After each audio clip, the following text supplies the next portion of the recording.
in the overview. Next slide, please. As you can see in the overview, today we will give you detailed information about 3 of our English language master's programs: Computer Science Engineering, Info-Bionics Engineering, and Medical Biotechnology. In the first part, our speakers will give you detailed information about the professional content of the programs, while in the second part, I will tell you about more practical issues such as the application process, the admission procedure, and the available scholarships. Of course, we will have time to answer your questions. We will have 2 Q&A sessions, one towards the end of the first part, when you can put your questions related to the content of the programs, and the second one about more technical administrative issues such as application papers and scholarships at the end of the virtual open day. We will also answer the most frequent questions that you sent us in advance in email. However, should you have further questions, you will be able to ask them in the chat channel, and we will find the most appropriate way to answer them. During the open day, we would like to ask you to keep your microphones muted. And in order to avoid confusion, if you have questions, please use the chat channel to put your questions. So thank you for being with us today. And now I ask Professor Kristóf Karacs, Vice Dean for International Affairs, to deliver his welcome speech. Hello.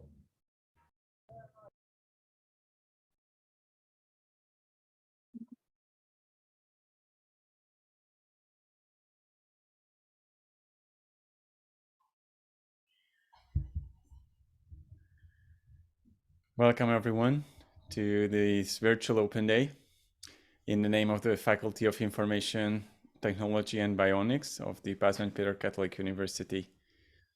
I would like to greet you as the Vice Dean for International Affairs. International students are really a strong base in our student body. And as an engineering faculty, we are educating engineers. Hopefully, most of you do have either an engineering background or something similar. And therefore, I think you do understand what the true core of engineering is. If you want to be an engineer in the future, I think you really have to be open-minded. And you need the ability to commit yourself to the goals that you set up for yourself. What we provide for you is hands-on knowledge and experience with the latest technologies and strong theoretical background that will last for decades.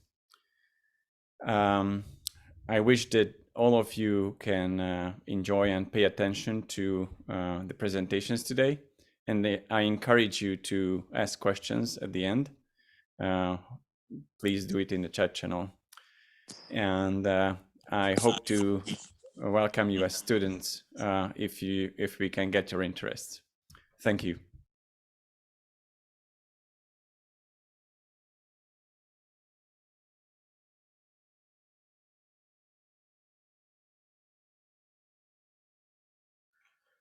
Thank you, Professor Karacs. And now let's move on to the first major block of our virtual open day about our different master's programs. After the 3 presentations, there will be a Q&A session, as I have mentioned. Should any question concerning the content of the programs occur to you during the presentations, please use the chat channel to put your questions. Our speakers will answer them in the program Q&A session. And now I invite Professor Gábor Szederkényi, head of the Computer Science Engineering Master's Program, to give his presentation.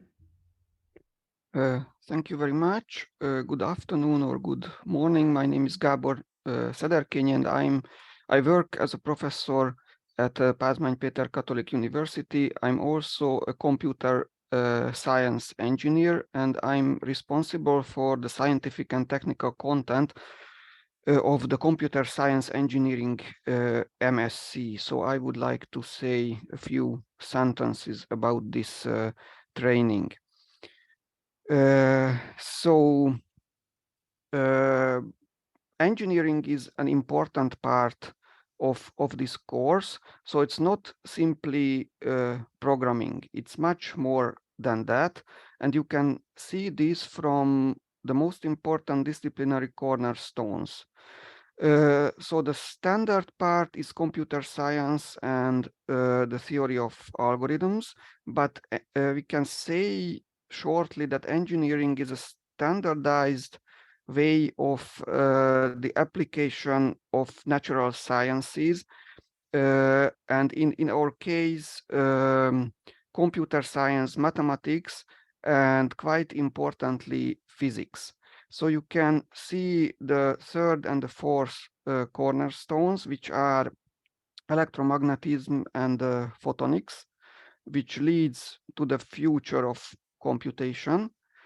I can say, and of course, a computer science engineer has to deal with the development and application of different hardware architectures.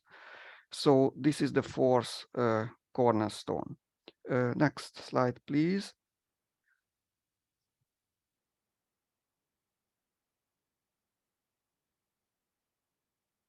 Okay, thanks. A few words about the specializations which you can choose. So these have to be selected, or one of these has to be selected at the beginning of studies. Let's begin with the third one, which is a standard. So if you would like to do mainly software development and or programming, then this software engineering specialization is a standard one containing the training for advanced frameworks and methodology of software development. The first one, I think it's more interesting. It's machine learning for data science. It's a quite important and I can say fashionable specialization because you know that more and more data have to be processed in order to make decisions now. And this specialization is about that, about the application of machine learning, which is a special optimization approach, and of course, artificial intelligence.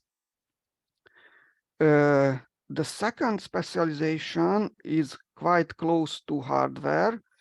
It is called high performance computational tools and architectures. So this is an integrated view on physical and virtual tools for doing really fast parallel high performance computations.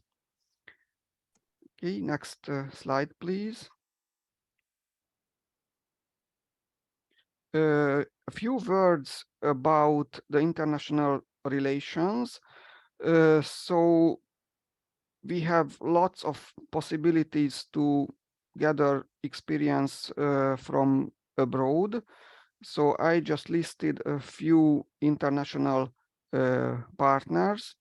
For example, the University of Notre Dame in the US. With them, we have also a joint PhD training program.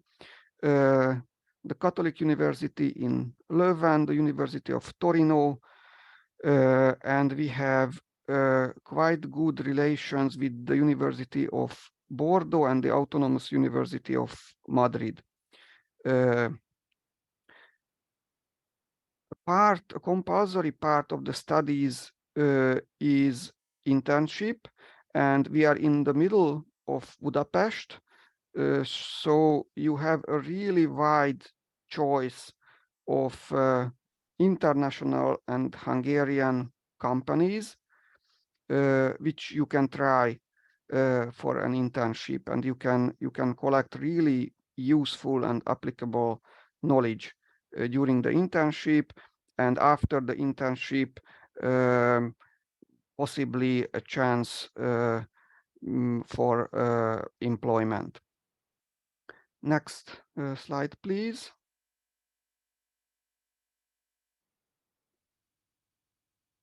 Okay, I would like to show a few recent projects just to see what we are dealing with.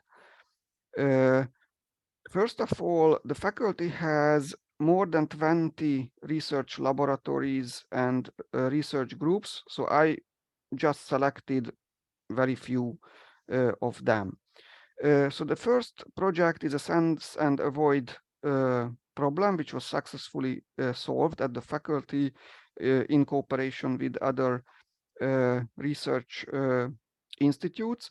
So this is a camera-based avoidance problem of unmanned aerial vehicles, and I would like to stress just that this is a really complex project of physical modeling, optical modeling, camera handling, hardware programming, and scientific computations and simulations.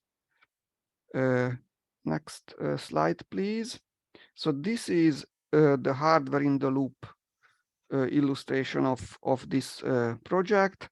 So we have we have developed a really efficient hardware. The heart of this hardware is an FPGA board, which can compute very fast. And the simulations are done in a hardware in the loop environment with a realistic simulation engine. Next slide, please. Yes, one of the biggest laboratory of the faculty is the Laboratory of Sensory Robotics, and this is just one project of the many in the laboratory.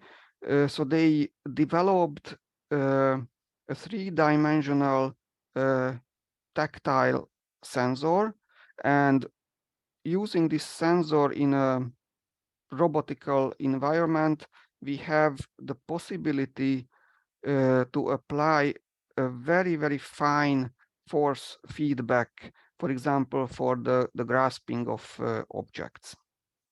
Next slide, please. This project is connected to high-performance computing. So this is a dedicated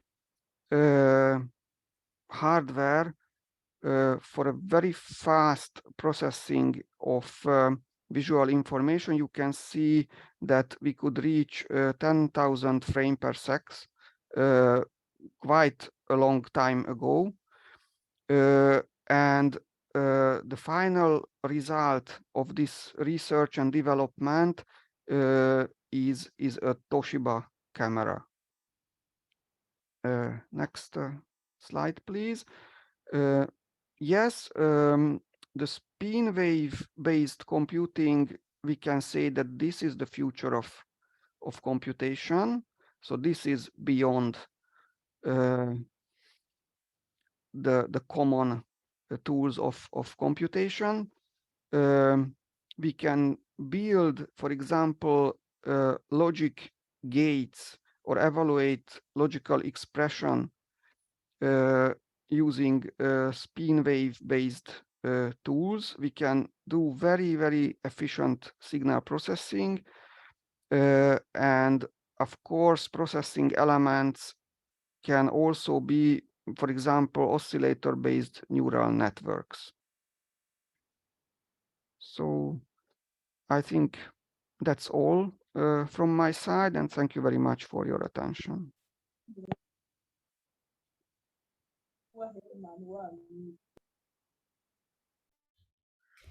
Thank you, Professor Sederkenye, for this informative introduction to the Computer Science Engineering Master's Program. And now, please listen to the presentation of Professor Christoph Ivan, Pro-Dean of our faculty and head of the Info-Bionics Engineering Master's Program. Professor Ivan, the floor is yours.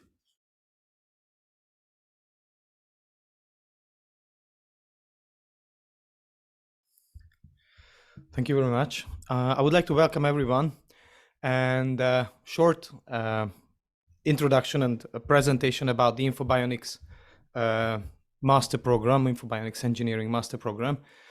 And maybe we can start with a few examples of how this interdisciplinary field is bringing more and more news and more tools, both in rehabilitation and interfacing in the news and also into our lives and everyday, either everyday lives or everyday applications, e.g. processing chip or the Cybathlon race itself. I will talk a little bit about the Cybathlon race itself, how the motivation draws from bionics there, and any interfacing or body machine or brain computer interface that are emerging in new technologies are covered in this interdisciplinary field.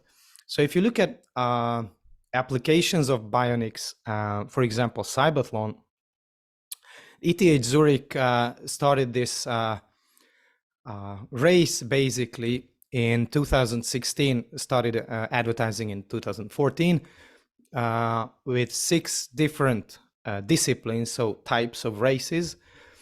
And in each race, like brain-computer interface or functional electrical stimulation or powered arm prosthetics race, approximately 10, 11, even 15 teams were involved. And since 2016, our faculty with an interdisciplinary team has been following and basically racing first in the BCI game and now also in the functional electrical stimulation race. And we are preparing strongly for the 2024 race. These races are held every 4 years. And as you can see, these races or these disciplines in these races are multidisciplinary in terms of both biology or neurobiology, neuroscience have to be understood, both robotics, computer science have to be understood and integrated into a final product or prototype that the pilots are using. And on the long run, these are very applicable tools for rehabilitation or helping injured people in their everyday lives. In 2020, it was due to COVID, even the Cybathlon had to go online, but there was no problem. You can do these races under online circumstances as well. Another example for almost closed loop exoskeleton with implantable electrodes and driving the exoskeleton itself with the electrodes and brain-computer interface is this example. And since then, many spinal cord stimulation news have been emerging in experimental treatment phase in epidural electrical stimulation. And also you must have heard about Neuralink and their new brain-computer interface, which is still under development, but very promising. And if you're interested in these, either the interface or the interdisciplinary area of prosthesis or biorobotics itself, the Cybathlon race, imaging or and modeling of neural networks, and the modeling works behind this, then I think that the Info-Bionics Engineering program is really suited for you. Many backgrounds are accepted at our faculty. Of course, some mechatronics, some biology is necessary, either chemical engineering, biology, medical science, medical imaging. So these are examples from Hungarian bachelor degrees, but if you have the same or similar bachelor degrees, I think you're good to go for an application. The engineering itself, the master program itself is founded strongly on natural science and mathematics, since it's an engineering program.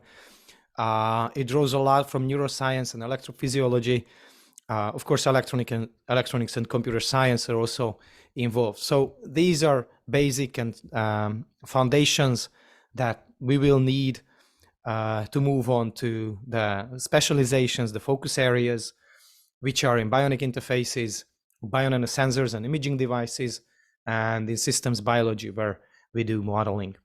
For example, in bionic interfaces, you have different subjects, focus subjects that help you understand and design and develop tools for example, neurorobotical applications. In bionano-sensors and imaging devices specialization, we will help you understand the tools and devices necessary for imaging, multimodal imaging, and then image processing or signal processing that's involved with this. In the systems biology specialization, we are focusing on system level modeling of different either cellular level or even epidemiological level events and simulations, and both the mathematics and both the computer science and modeling background is shown or is taught in the program. As mentioned previously, we have 22 different research groups. A few of them are shown here, and you can join any of them and do Info-Bionics research. But of course, we have a couple of them focusing really on the interdisciplinary areas. So if you choose this master program and you feel the question, what can I do with this after graduation? We have I have listed a few options, either research institutes, those are Hungarian research institutes, but of course, any similar research institutes are also, we have collaboration with or university research laboratories. The bionic industry, since Info-Bionics, bionic industry is basically biotech and medtech companies, either small, medium, or large enterprises, depending on the area that you're interested in. And also the startup field is also full with biotech and medtech companies, startup companies, and we have a few of our own or very close to our university that we can recommend, or as an example, our previous students have successfully graduated and gone on to join these companies. So these are interesting and very successful companies. And if you're interested in these areas, please go ahead and join our faculty. Thank you very much.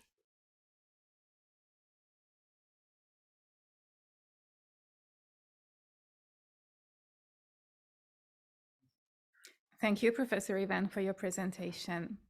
And now I invite Professor Zoltán Gáspári, head of our Medical Biotechnology Master's program, to take the floor and give us an introduction to the program.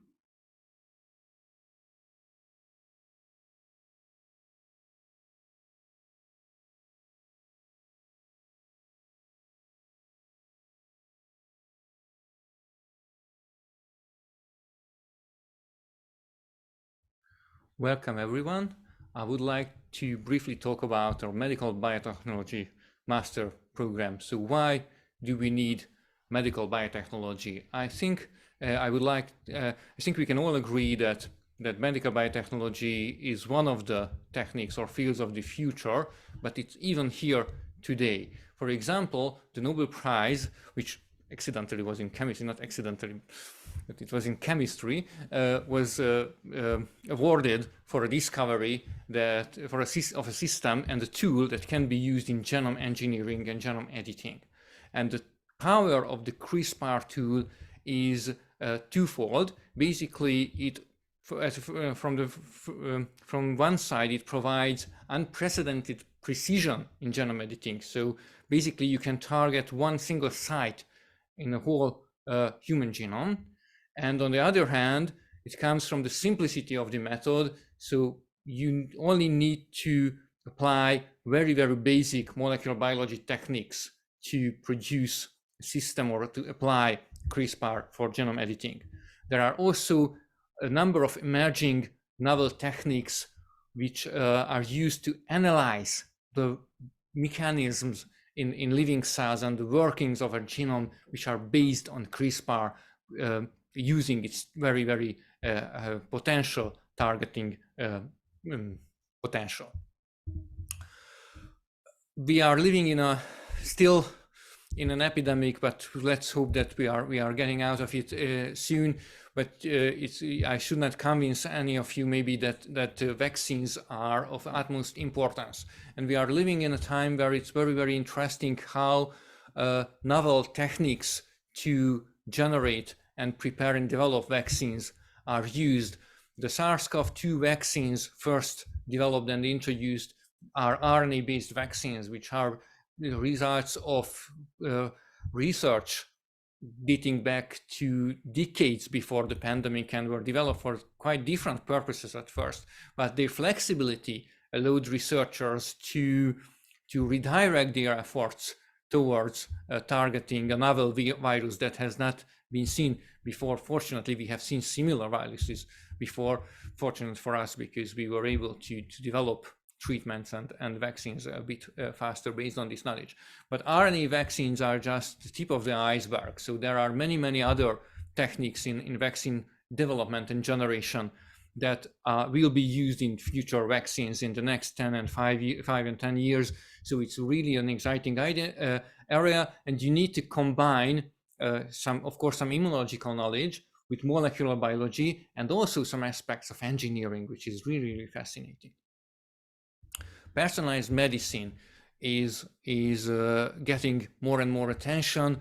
It means that instead of trial and error, so trying different treatments on a specific patient, which one will be effective or not, you can make a molecular, usually genetic profiling of the patient, and based on the information you get from the individual genome of the given person or patient, you can already choose the treatment that is expected to be effective in that specific case. So it's a modern way of diagnostics. It's a modern way of molecular diagnostics which is used here, which requires, of course, a deep knowledge of the genome and the biological processes, but also a very powerful data analysis platform and pipelines, and of course, people who can deal with these data analysis platforms, which can get the information out of the data obtained. You have probably heard of AlphaFold. AlphaFold revolutionized our understanding of protein structures. Using AlphaFold, which is an AI-based method, we can now predict protein structures with high confidence, which was not available before 2019 or 2020. So this is a this is a huge step, because in order to understand the function of a given protein in deep detail, we need information about its structure, and the structure is usually only available experimentally, which is very, very costly and time consuming. But you can also use predictions, but these predictions were not good enough before AlphaFold, or not reliable enough to be relied upon. Now we have a tool that can give us much more detailed and reliable information than before. I hope I have convinced you that in this field, the molecular knowledge, the knowledge of molecular biology and molecular aspects of biology, combined with some informatics and engineering aspects, can lead to novel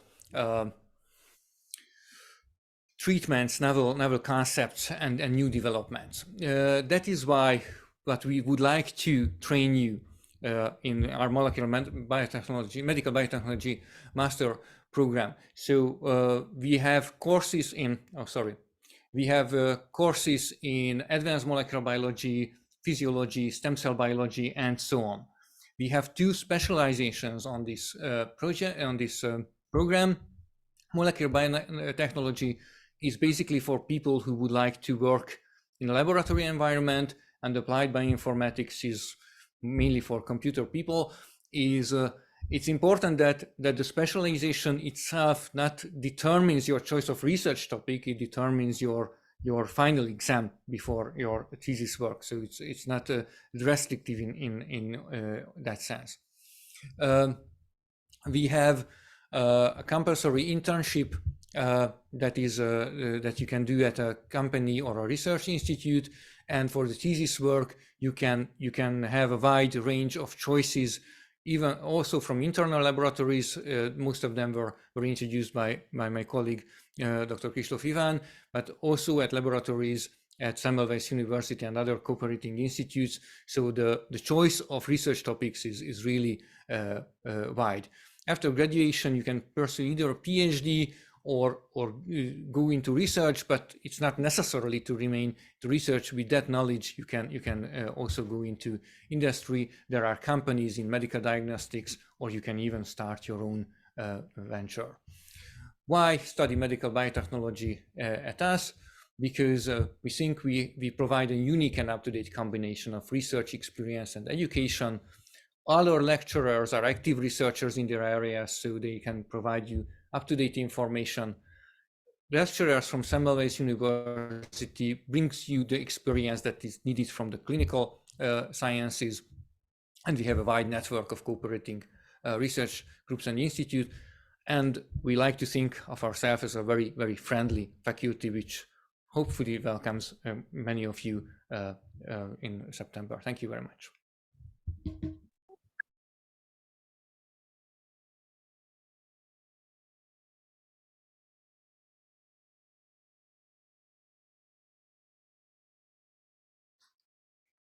Thank you, Professor Gaspari. With this, we have reached the end of the presentation of our master's programs, and now we have a few minutes to answer your questions related to the content of the programs. So please use the chat channel to put your questions if you haven't done it yet. And our colleagues will answer your questions. I can also tell you that after the virtual open day, I will send you a follow-up email with lots of links, relevant links to the programs and other issues, so you can also go on looking for information afterwards. But I think Professor Gaspari will answer a question now. Thank you very much. We have a question about the specializations in medical biotechnology. Maybe there is some confusion on the source. Maybe it's our website. The question is that there is a systems biology specialization in medical biotechnology. We don't have that in medical biotechnology. So your assumption is correct that we only offer systems biology specialization in the Info-Bionics master program and not in medical biotechnology. Thank you.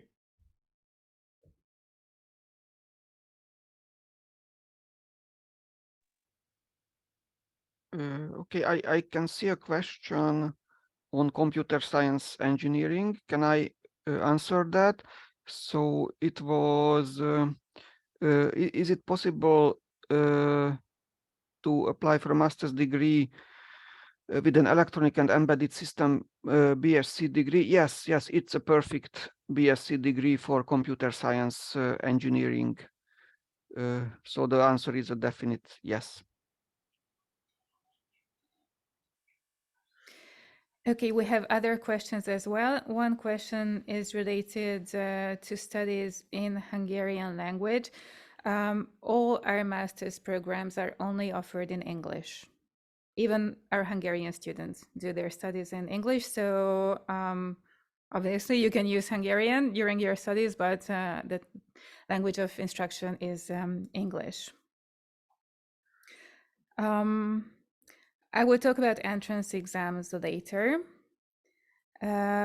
We also have a question for medical biotechnology, a question about careers and opportunities after the course, where graduates can work in what field. Thank you for the question. Basically, our graduates, many of our graduates go on to pursue PhD either at our university or at Semmelweis University or elsewhere in Europe. But also students who graduate from medical biotechnology can go on to work in any medical and any for example, a molecular diagnostics company. So, for example, we have students who have finished their courses in 2020, and they went on to work with COVID-related molecular biology diagnostic tools. That was a straightforward path at the time. So it is possible to work at a biotech or medical diagnostics company.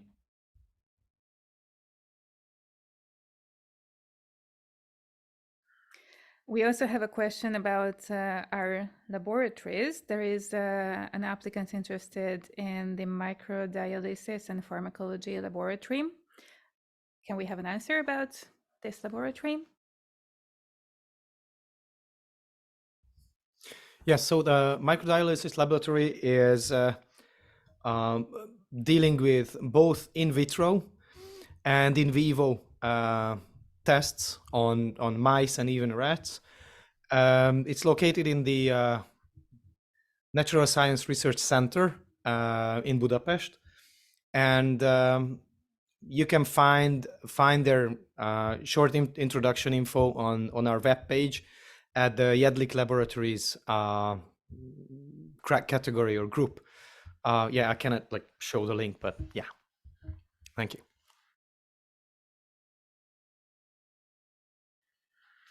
I can see that there are many questions referring to eligibility with your degree, what you can do, scholarships. We will talk about this in the second part of the virtual open day. So any questions concerning what can I do with my degree, BSc degree, we will talk about these later. So if you have any more questions about the content of our 3 master's programs, they are welcome now.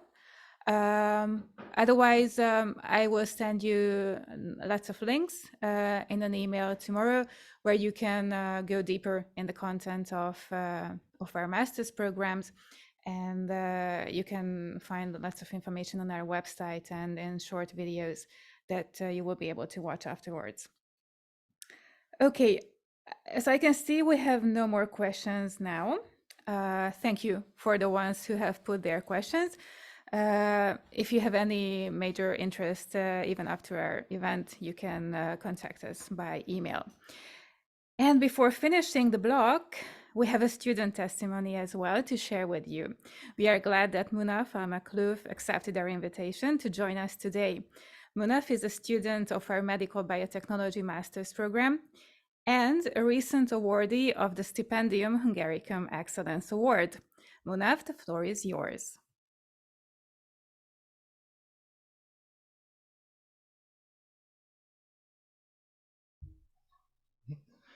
Thank you very much. I would like to welcome everyone. In this presentation, I will cover my experience studying in Hungary and in Pázmány. So first, I would like to introduce myself. I'm Munaf Al-Maklouf from Syria. I had a bachelor in pharmacy. Now I'm studying in Hungary, in Pázmány. My program is Medical Biotechnology. So the first question that everybody asks me is, why did I choose Hungary? Mainly because it's in the heart of Europe. It's a European country with, it has some of the most prestigious university. I was interested in the culture, in the language, and of course it's a beautiful country. Why did I choose Pázmány? For me, the program, I was really interested in medical biotechnology. It's, as it was mentioned, it's a really modern field of science where it combined programming with biology. And I was interested that the faculty is an IT faculty, so we will have an IT point of view. I wanted to acquire new skills and knowledge mainly in programming and in medical biotechnology. So some features about studying in Pázmány. First, there are small numbers of students. That means there is much attention focused on the students. Interesting topics. You can have programming, biology, physiology, math if you want, many topics. The preparatory semester is an interesting topic. It's dense. I can say that it's dense. It can be really challenging, but I think, in my opinion, it's really necessary as it prepared me for the master program. The actual master program, we were always told that the preparatory semester is hard, so we had the idea that the master program is easy, but of course it's a master program. It's strict and requires hard working, but it is interesting, of course. Studying in Hungary, we have the Neptune system, which is probably will be explained later. It's an online system that provides all the services that you might need applying for subjects, exams, even payment and getting scholarships. It's very flexible, the program. You can pick the subjects that you want when in the semester that you want. The exams, we have multiple chances. You can retake the exams at least 2 times in a exam period. But of course, this is not an excuse to fail in an exam. There can be consequences. So every take of an exam should be serious. And of course, if you excel in your studies, you will be rewarded with awards, or like, for example, the Stipendium Hungaricum Excellence Award.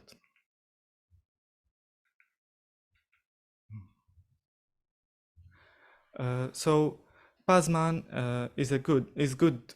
Why? Because the staff is really nice. We have some very good and kind lecturers, forgiving deadlines sometimes, friendly colleagues.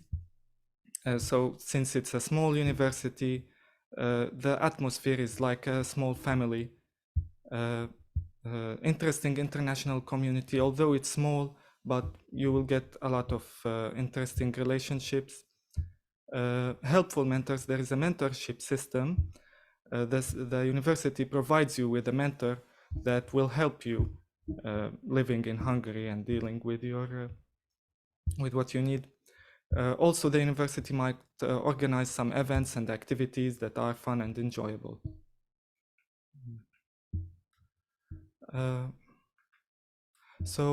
Hungary is a beautiful country, of course. You can check the internet and see for yourself. The weather is nice, sometimes cold. I think one very important thing in Budapest is the transportation system. I consider it one of the best in the world. There is no excuse for showing up late in a lecture. The Hungarian people usually are friendly, sometimes maybe cold, but they are nice people if you get to know them. There are many activities in Hungary and in Budapest, parks, thermal baths, sightseeing, and there are more opportunities, work, internships. So, yeah. Should we choose Pázmány? If you are ambitious, interested in science and IT, ready to try something new, and interested in new cultures, then yes, of course. Challenges, of course, there are some challenges, like it's a new life, you can get homesick. Hungarian language, although interesting, but very hard. Lots of paperwork applying for a residency or a student ID or bank card. The program can be hard sometimes. You might feel that there is no time, especially in the exam period, but I think it's worth it. Some pieces of advice is to study hard, have an open mind, and engage, as there are many opportunities, but you need to be active to look for them. Bring winter clothes and, of course, have fun. And this is the end of my presentation. Thank you very much.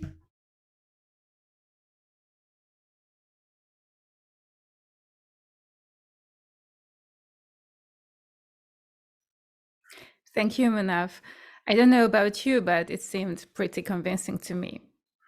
Now, before we start the second major block of the event, we would like to share with you a short video about our faculty so that you can see more of what we do and of what you could do if you came to study with us.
Now, after this video, we shall start the second major block of our virtual open day. It is now my turn to share with you the most important practical and administrative information that you need to know. Thank you for sticking around. I know that it's a lot of information that you're receiving right now, but we believe that it will help you get an idea about our faculty. As you can see in the slide, first I will go through the application process. I will also talk about the entrance examinations, and then I will say a few words about scholarships that are available to you. Then we will have another Q&A session where most of the technical questions you have asked will be answered. But as I have already mentioned, in a follow-up email, I will send you the most relevant links so that you can check the detailed information yourself. So let's start with the application process. The first step is checking your eligibility. This means that you need to check if you meet the qualification and the language requirements. You can find a detailed description of these requirements on our website. As regards the qualification requirements, you need to have a bachelor's degree in the relevant field of study. This obviously depends on the selected master's program. In this slide, you can also see which bachelor's degrees are accepted by default for each of our master's programs. So you can see what is accepted as default for computer science engineering, for Info-Bionics Engineering, and for medical biotechnology. Obviously, many of you have different BSc degrees. So holders of BSc degrees other than the ones listed on our website will go through a validation process by the Credit Transfer Committee. This is done only as part of the admission procedure, not before the submission of applications. So many of you have asked in emails previously, and I can see that in the chat channel also, many of you have put questions concerning your eligibility. If I have studied pharmacy or medicine or biomedicine, biology, can I apply for such and such a master's program? So we cannot give you a definitive answer to this right now, but you submit your application. You are absolutely eligible to submit your application to our master's programs, but your degree will be evaluated by the Credit Transfer Committee as part of the application process. So you submit your application, and then comes the Credit Transfer Committee, who will see your transcript, who will see your bachelor's degree, who will see your results, and at the result of that, you will go on in the admission procedure. So the answer is obviously we cannot answer to all of you that with this degree yes, with that degree no. You can apply. I would say apply. Submit your application, and then the Credit Transfer Committee will validate your degree. But this step of the admission procedure is obviously only done after the submission of your applications. But again, this is a long list. You can go to our website and check the list of degrees accepted on our website with a detailed description of the admission requirements. You also need to check whether you meet our language requirements. What we require for our master's program is an upper intermediate level of English. And you must prove it with an internationally accepted language exam certificate. Probably you will have an oral interview, but that's not enough. So that's not an official proof of your English proficiency. We do require a language exam certificate.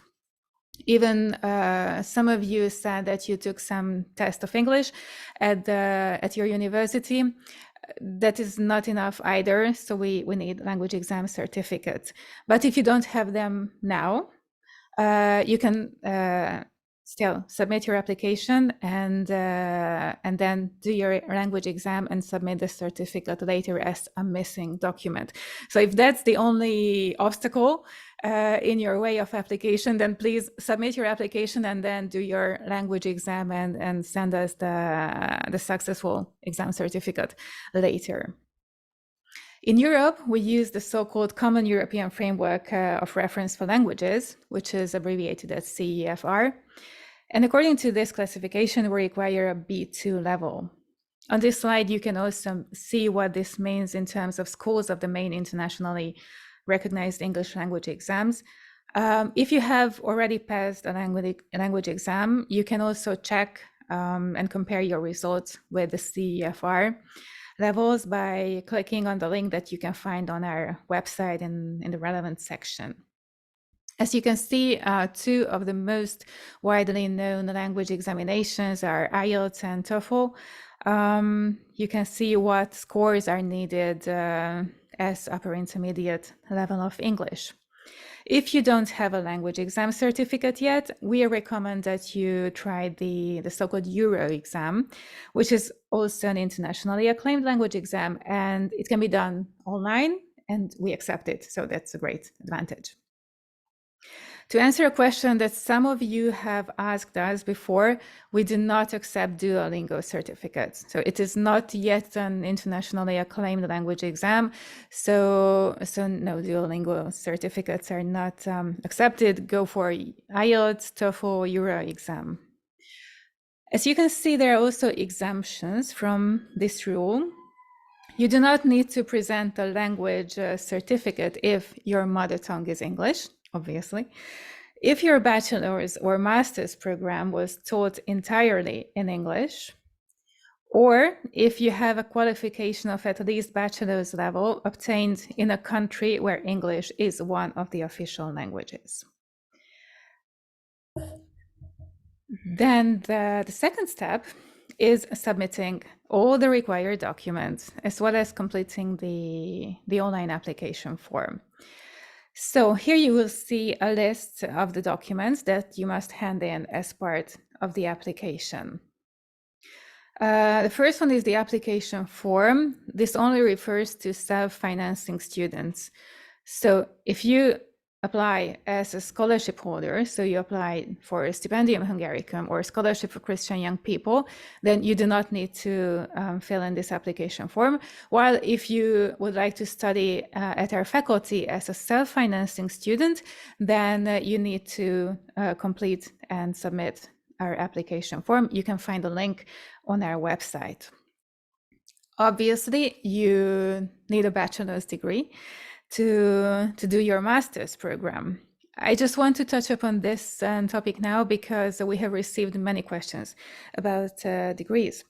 Some of you may not have received your bachelor's degree yet because, for example, you will graduate only in the spring, so obviously you don't have a degree in your hand yet.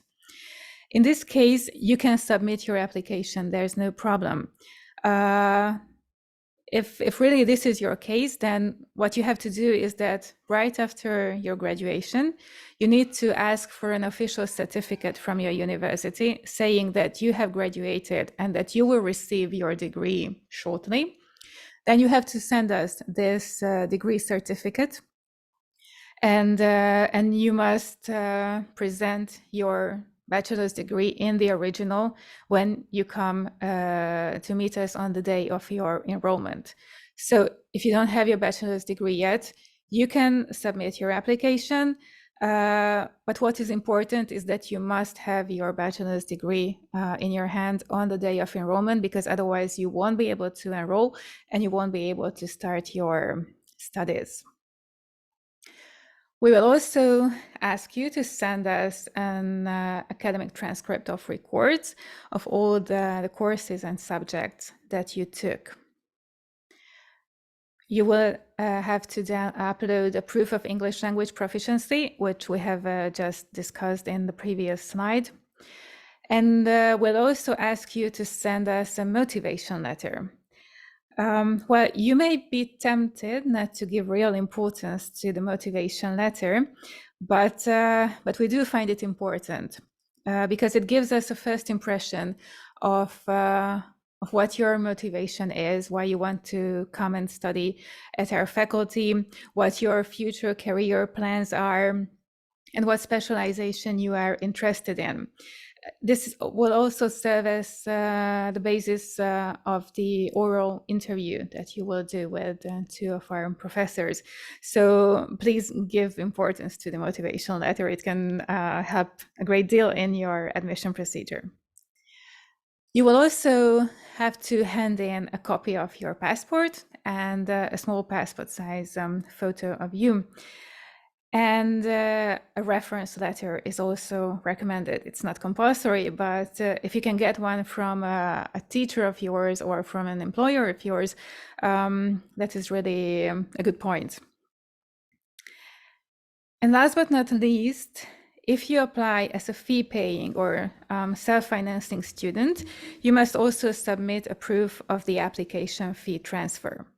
The application fee is 36,000 Hungarian forints, which sounds a lot, but if you convert it to euros or US dollars, it's an approximate equivalent of 90 euros or 100 US dollars. So you can see that it's really not a huge amount of money. You can find the bank details on our website, but this refers to self-financing students only. Scholarship applicants do not have to make this payment to the university. We are also aware that some of you may face difficulties when you want to transfer money from your countries to Europe, for example. So maybe you might consider not using a bank transfer, but you might go for Wise or Revolut. Okay, if you have checked the qualification and language requirements, and if you have all the required documents, then you must submit your application. If you apply as a self-financed student, you must submit the online application form that I mentioned. Then you must send us all the required documents electronically in email. And you also have to pay the application fee that I just said, and send us a proof of the payment of the application fee. The deadline for application as a self-financing student is the 31st of March. You might also apply as a scholarship holder. If you apply for a scholarship, which might be the Stipendium Hungaricum or the Scholarship for Christian Young People, then you must submit your documents on the Dream Apply platform of the relevant scholarship program. In this case, no application fee has to be paid. The deadline of application is earlier. For Stipendium Hungaricum, it's the 16th of January, that is next Monday. And for the Scholarship for Christian Young People, it's the 31st of January, so it's within 2 weeks, more or less. As I have just said, the application for these two scholarship programs takes place on their respective Dream Apply sites.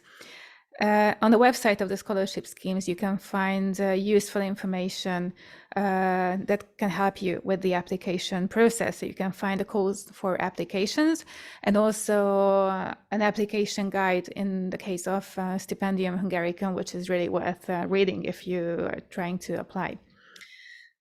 And I would also like to call your attention to the fact that when you apply for Stipendium Hungaricum, you can choose 2 higher education institutions. But you can change the order of these higher education institutions. So, for example, if you decide that you want to change the order and until now you had our faculty in the 2nd place and now you decide to put us first, then you can enter in your Dream Apply account, reopen your application, change the order and close it again. So you can do it until the application deadline, that is until next Monday. If you have gone through all these steps, then your application is complete. So now we can move on to the entrance examination, which is also an interesting or exciting topic.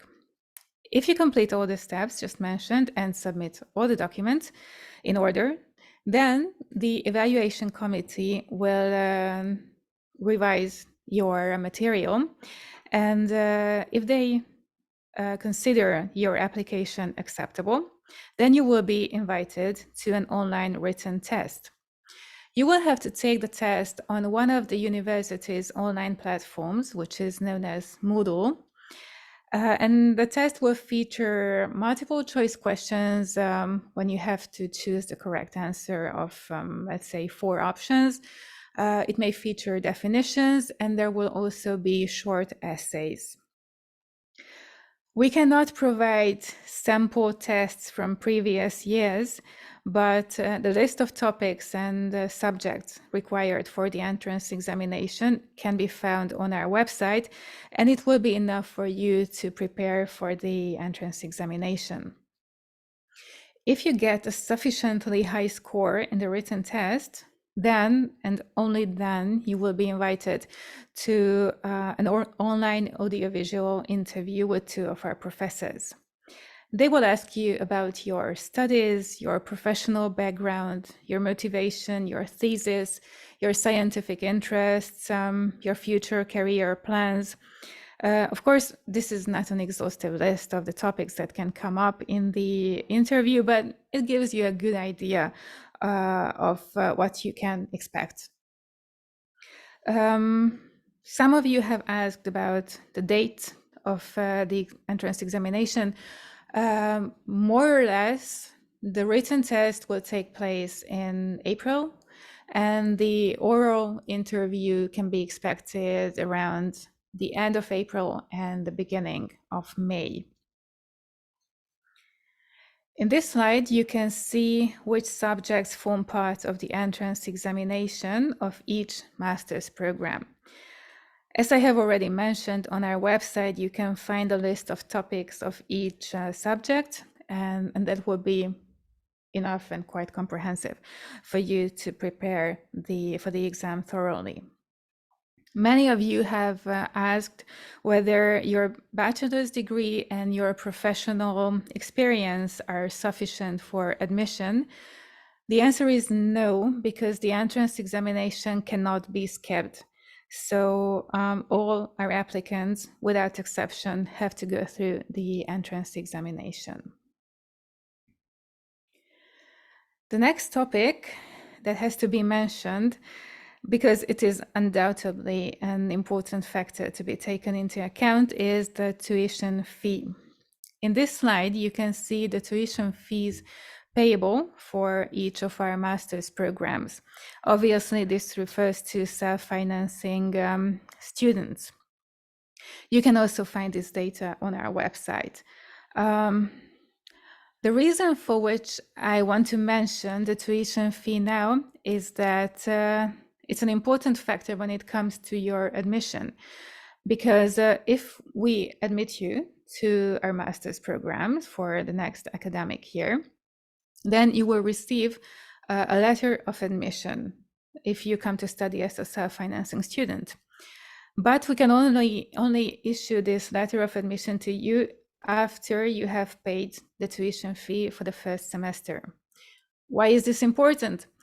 This is important because you need the letter of admission for your visa application. And visa applications often can take very long. They can take up to 2 months. So you have to start it early, but you may not get your results very early, depending on the examinations. So the best thing that you can do is that when you get your decision of admission, when we tell you that you can come, we are expecting you, then you pay the tuition fee for the first semester as soon as you can. Then we can send you the letter of admission, and then you can just go on with your visa application and come to Hungary and be here by the start of the academic year. Last but not least, I have to say a few words about scholarships. Well, maybe not only a few words, because many of you have asked us about the scholarships that are available to international students. There are 2 major scholarship schemes offered by the Hungarian government. The most popular and most widely known is the Stipendium Hungaricum scholarship. It also has the largest number of partner countries. As you can see, there are over 90 partnering countries. So probably many of you are planning to apply for this scholarship. The application deadline is the 16th of January, as you might know. The other scholarship program is called Scholarship for Christian Young People. It is more select than Stipendium Hungaricum, both in terms of the eligibility conditions and the number of partner countries. So currently there are 10 partnering countries involved in this program. The application deadline, however, is slightly longer, so you can apply until the 31st of January. Please also note that if you are not nominated or if you are not granted the scholarship, you can still ask to be admitted as a self-financing student at our faculty. All you have to do is let us know about your intention to go on as a self-financing student, and then you have to pay the application fee, but you don't have to submit your documents again because we will already have them. So not getting the scholarship does not automatically mean that you cannot study at our faculty, because actually you can. The scholarships do not cover all your costs, but they mean significant financial support. They provide tuition-free education.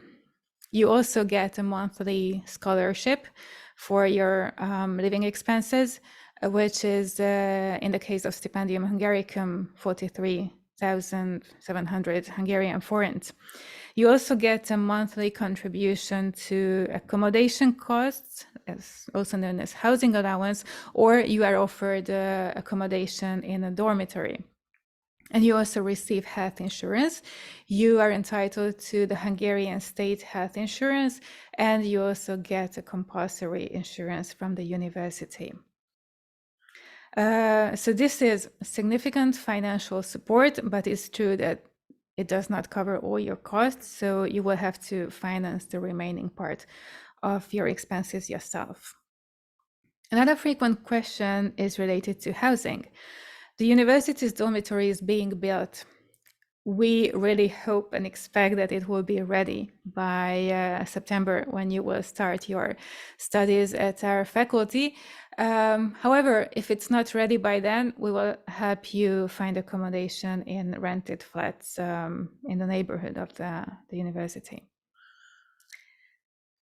To find out more about the costs of living in Hungary, which is also an interesting topic for many of you, you can check out the cost of living calculator that you can find on the Study in Hungary website.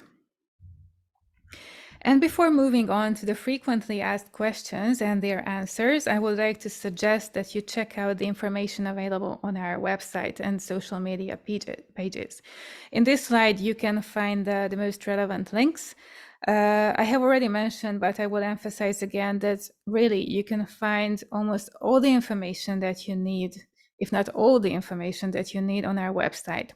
So please browse it in search for answers to your questions. Of course, you can also contact me and my colleagues at international.office@itk.ppke.hu. And please consider following our Facebook and LinkedIn pages to stay updated about current events and news. Now we move on to the questions and answers session. So I will start with answering a couple of questions that we have received from you previously. And in the meantime, you can put your questions in the chat channel and then we will answer them as well. So the first question is, can I apply for the spring semester? Well, although strictly speaking, our master's program starts in the spring semester, international students must attend a compulsory foundation semester before beginning the proper MSc program. This foundation semester starts in September, and it is aimed at making sure that students from different parts of the world with different backgrounds, because even you have different professional backgrounds, so that you can start your studies, master studies, with approximately the same level of knowledge. This foundation semester helps them to recap and upgrade their bachelor's level skills to succeed in your master studies. And as you could hear in the student testimony of Munaf, he also said that it is necessary and very helpful for your master studies. This means that our master's programs for international students have a duration of 1 + 4 semesters. So you have 1 foundation semester and 4 semesters of the proper master's course. This means that currently you can only apply for a master's program starting in the autumn semester of the 2023-24 academic year. So successful applicants will start the foundation semester in September, and then they will go on, after having completed all their subjects, they will go on to start the proper master's program in the spring semester next year. How much does foundation semester cost? It costs exactly the same as all the other semesters of a given program. Can I transfer credits from another university's master's program? The answer is yes. You will have to submit a credit transfer request, and the credit transfer committee will assess your request based on your transcript, but it is possible. Is life affordable in Budapest? We also received a few questions like this.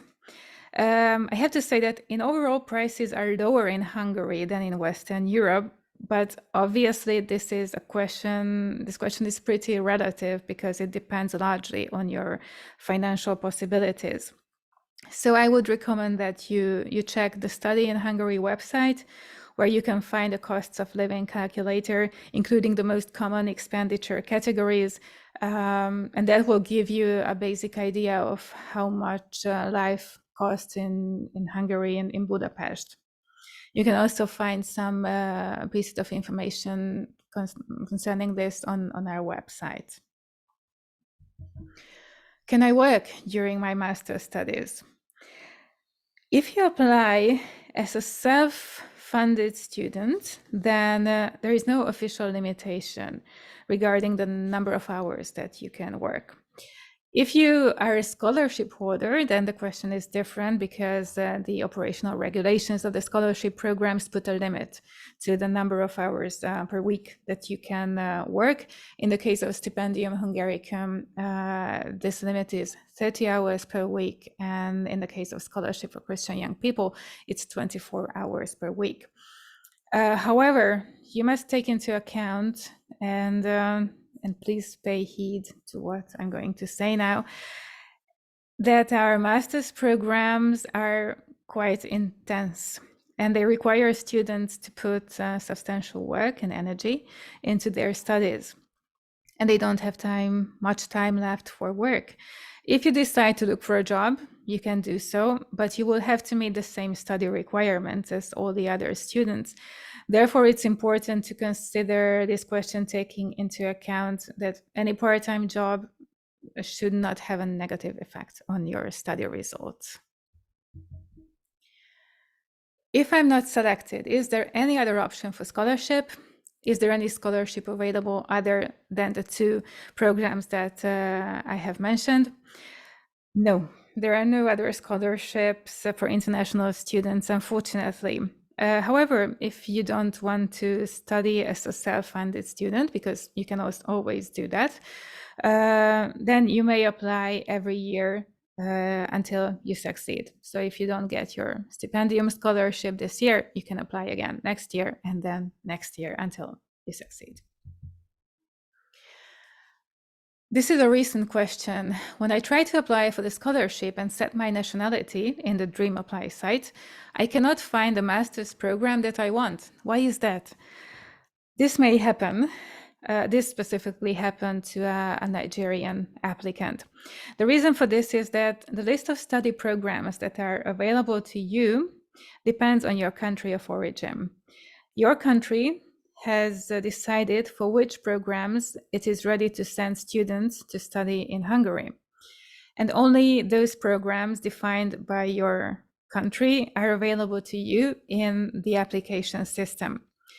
Unfortunately, our university can do nothing about this because this is not our competence. For this reason, before selecting a program, you should check the tables of available study programs and sending partners that you can find on the website of the scholarship scheme.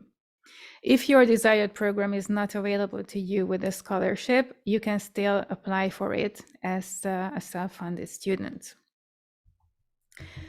And the last question that we have prepared, can I travel with my family for my master's studies? Of course, you may come to Hungary with your family, but you must be aware that we cannot provide any help like financial help or assistance with visa application or health insurance to your family members. You are going to be our student, so we provide all this assistance to you, but this will not cover your family members who will come here. So these are the questions that we have received from you before the open day. If you have further questions, as we have said, you can put them now in the chat. I will check it with my colleague, which questions we have received until now. So let's see. So I hope that the questions related to degree eligibility has been answered in the presentation.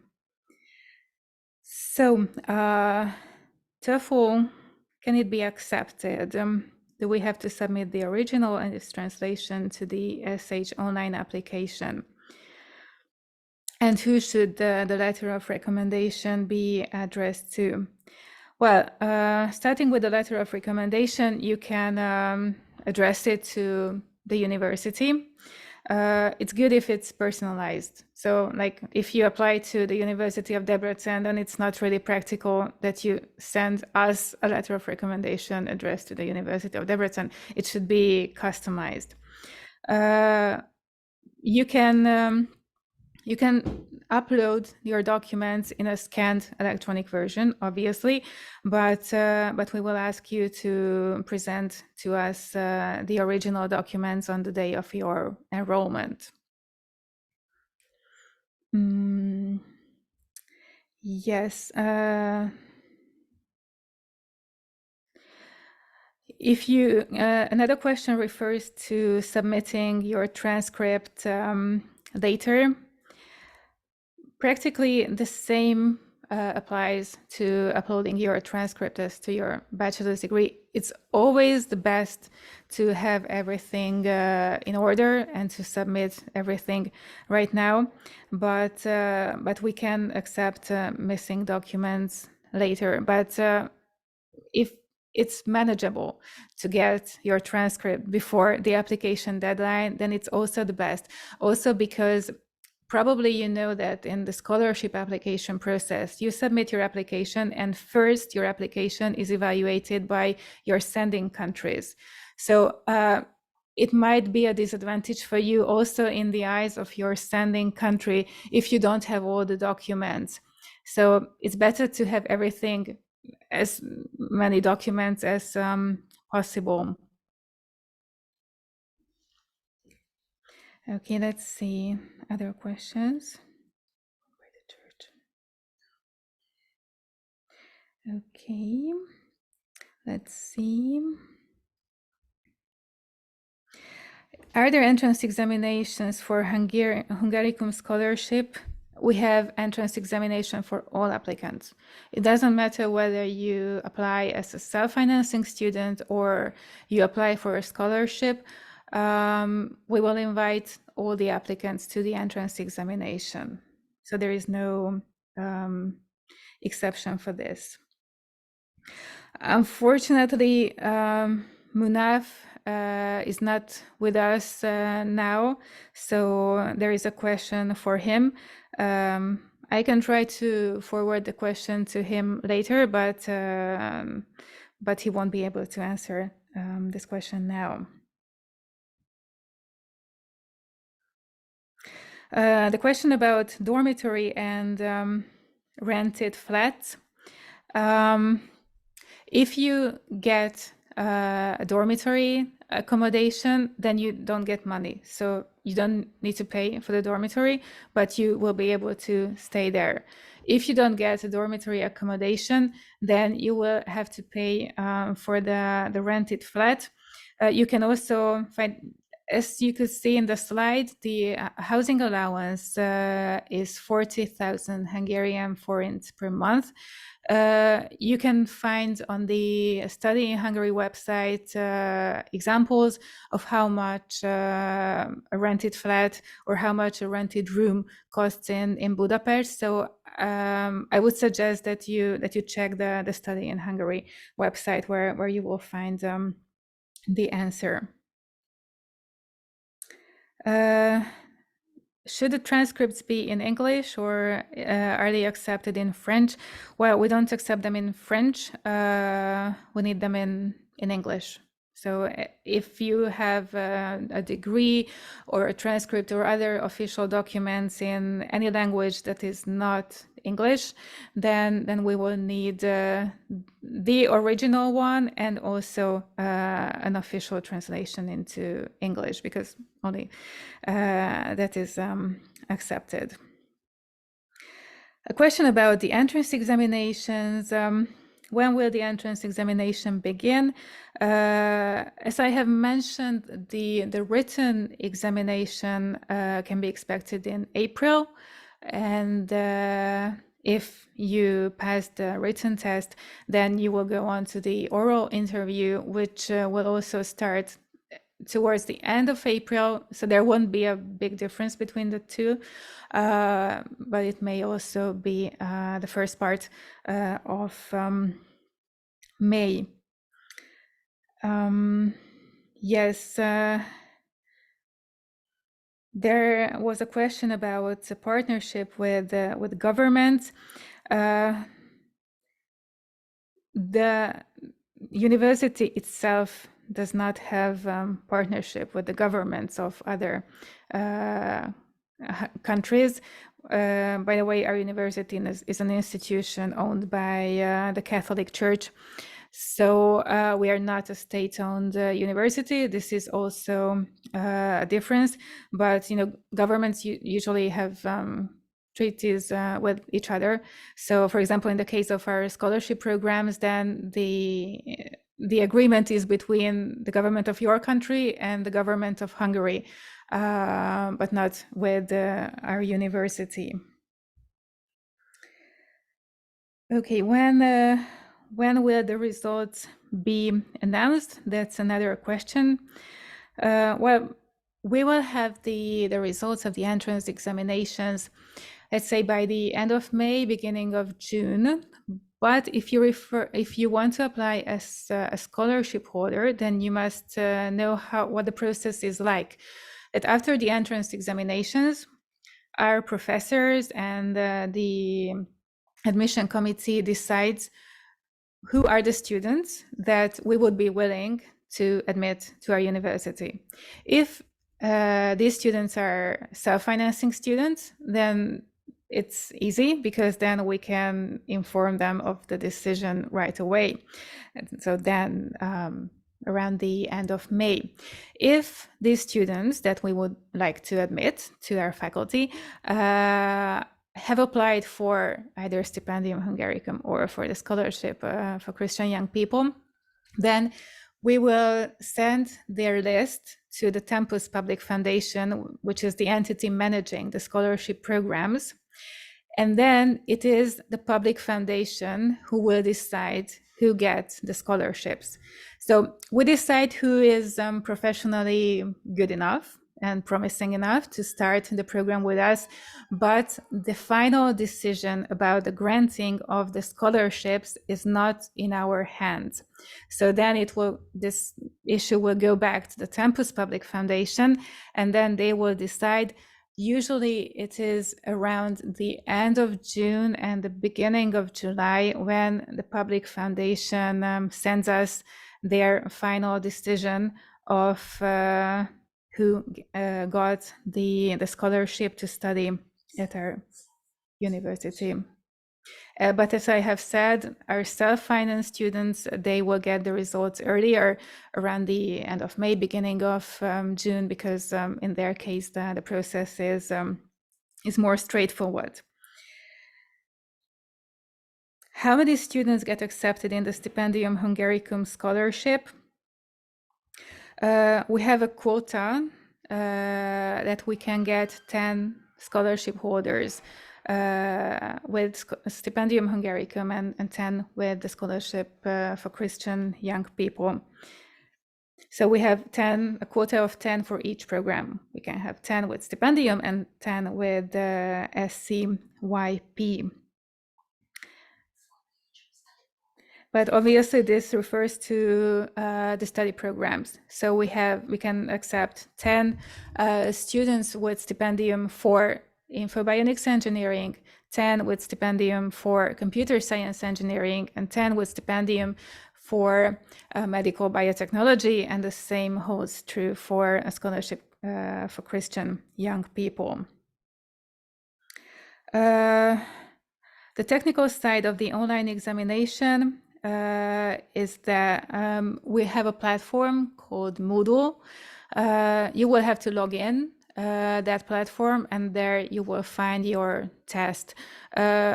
Before the written test, we will also send you a document explaining to you how the platform works. So you will get a detailed description of how you have to proceed. Do you need to upload a CV? Well, it wasn't listed among the required documents, but it is very much appreciated. So our admission committee will be happy if you can send a CV as well, but it's not an exclusion criteria. I can't see more questions for the moment. So if you have any more questions, you can send it now. but we will be available to answer your questions even after the event. international.office@itk.ppke.hu. You can contact us and we will be more than happy to answer your questions. Yes, I can see that there was a question about the choosing of specializations. Yes, you have to choose the specialization at the beginning of your master's program. So yeah, so it is chosen at the beginning. And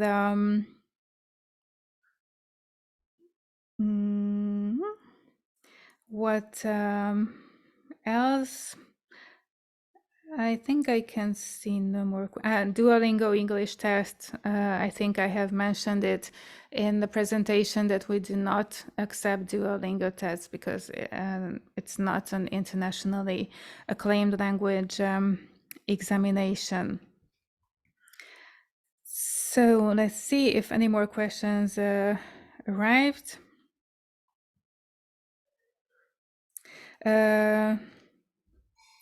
If you haven't passed your final examinations yet, what can you do with your transcript?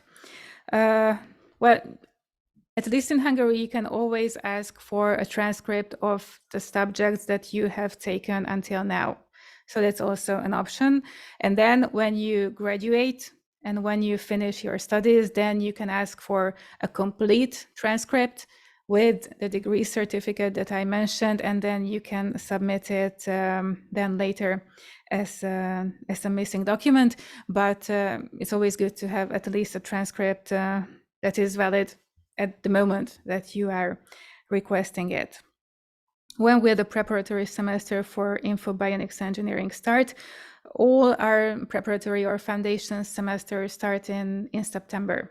So you submit your application now, and our foundation semester will start in September 2023. It is one semester, and then in the spring of 2024, you go on with your master's program. If you do not have an English test score, but you have English, so like certificates from your university concerning your knowledge of English, it's not enough for us. But you can submit your scores later, as I have mentioned, but we will need a language examination certificate. Or if you have done all your bachelor study in English, then you can ask for an official certificate from your university stating that all your bachelor's program was taught in English, entirely in English, and then we accept it instead of a language examination certificate. So that may also be a thing to be considered. I don't know where you studied. We accept TOEFL, we accept IELTS, we accept Euro exam, and the main internationally acclaimed language examinations. When do the courses start? In Hungary, the academic year starts in September.